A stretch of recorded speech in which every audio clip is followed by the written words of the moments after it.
Some applications of trigonometry. इस chapter के सभी क्वेश्चंस को हम डिटेल में कंप्लीट कर चुके हैं, एग्जांपल्स को सॉल्व कर रहे थे। चलिए अब करेंगे एग्जांपल नंबर 4।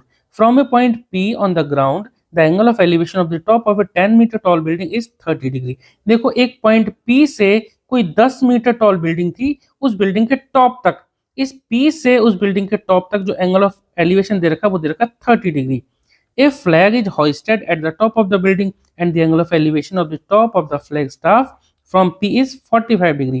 देखो इस पॉइंट P से ही इस झंडे के, देखो ये फ्लैग जो इस बिल्डिंग के ऊपर लगाया गया है, तो इस फ्लैग के टॉप तक, इस P पॉइंट से फ्लैग के टॉप तक जो एंगल ऑफ एलिवेशन दे रखा है 45 डिग्री।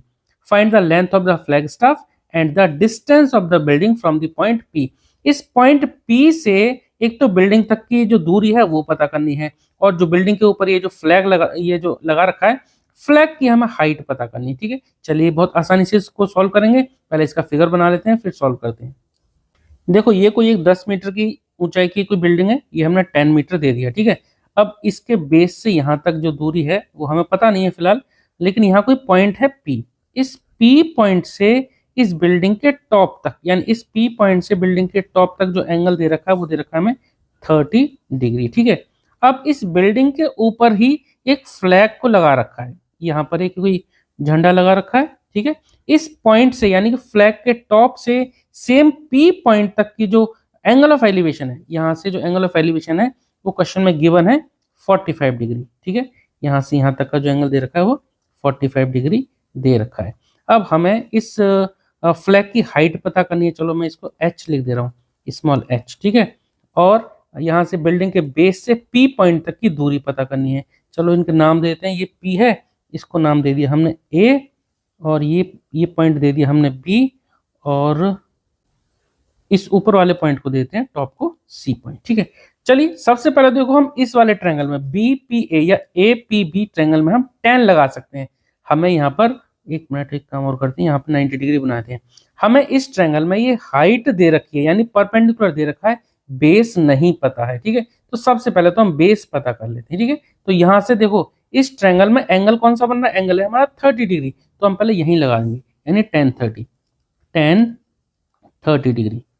10 क्या होता है, परपेंडिकुलर अपॉन बेस होता है, परपेंडिकुलर हमारा है ये AB, तो 10 30 equal to AB upon base कितना है AP। ठीक है, और AB हमें गिवन है 10 मीटर, तो 10 अपॉन AP हमें ये पता नहीं है। 10 30 की वैल्यू हमें पता है 1/√3 होती है, तो 1/√3 equal to 10 upon AP।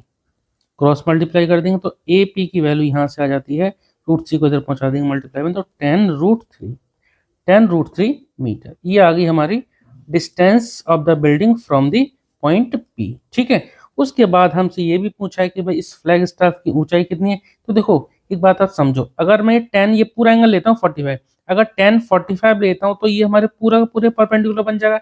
A से C तक जो हमारी पूरी की पूरी जो परपेंडिकुलर है ये हमारी हाइट बन जाएगी, और बेस हमारा रहेगा ये सेम AP ही। ठीक है, तो अब हम लगा देते हैं 10 45। तो 10 45 क्या होता है, परपेंडिकुलर अपॉन बेस, परपेंडिकुलर हमारा पूरा AC बन जाएगा। ठीक है, AC ध्यान रखना, क्योंकि एंगल हमारे पूरा 45 है, तो 45 वाला जो हाइपोटेन्यूज कहाँ जाके मिल रहा है, परपेंडिकुलर पे C पॉइंट पे, तो C से लेकर A पॉइंट तक ये जो होगी ये हमारा हाइट होगी यानी परपेंडिकुलर, तो AC अपॉन AP। ठीक है, AC को हम एक काम कर सकते हैं, AC को हम AB प्लस BC लिख सकते हैं, या फिर हमने इस BC को H माना है तो हम H भी लिख सकते हैं।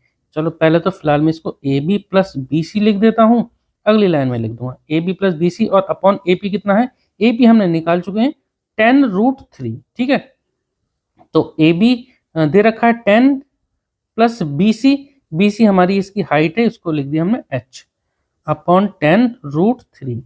आगे देखो 10 45 की वैल्यू होती है 1, 10 45 होती है 1, तो यहाँ से क्रॉस मल्टीप्लाई कर देंगे तो ये क्या आ जाएगा 10√3 इक्वल टू 10 प्लस H। ठीक है, यहाँ से H निकाल देंगे तो H को यहीं रहने देते हैं, 10 को इधर भेज देंगे माइनस में। ठीक है, तो ये हो जाएगा 10√3, इधर आ जाएगा तो माइनस का 10 हो जाएगा। ठीक है, इक्वल टू ये लग रहा है। अब हम यहाँ से 10 कॉमन ले लेंगे, 10 कॉमन ले लिया, क्या बचेगा √3 - 1।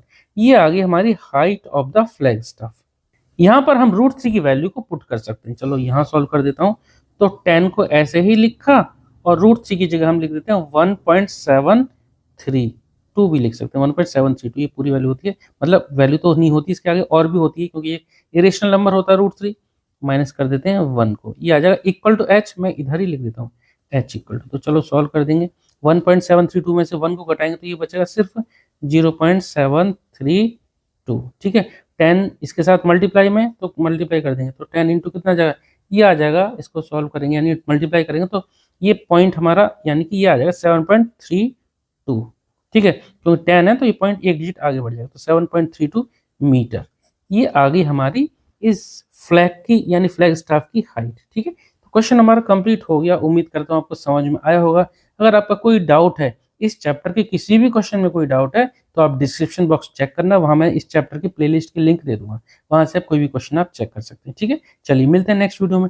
Okay, thank you.